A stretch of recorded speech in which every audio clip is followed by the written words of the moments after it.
Canada Canada ప్రధానమంత్రి ట్రూడోకి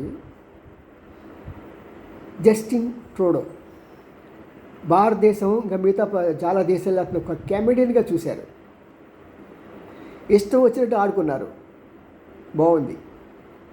కానీ ఈ రోజున ట్రంప్ చేసే ప్రతి దానికి కూడా ఎదురు చెప్పే ఒకే ఒక మనగాడు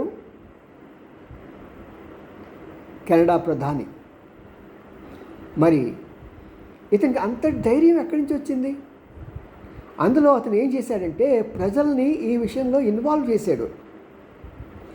మనం ఎవరు కూడా అమెరికాకు సంబంధించిన ఏ వస్తువు ఆఖరికి కూల్ డ్రింక్ కూడా తాగకండి అనేటప్పటికి ప్రజలు ఫాలో అయిపోయారు.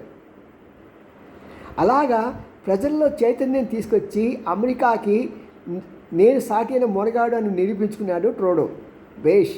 మరి భారతదేశం ఏం చేస్తుందో? 140 కోట్ల ప్రజానీకం. గట్టిగా చెప్పాలంటే కెనడాకి 3 కోట్లు కూడా లేరు జనాభా.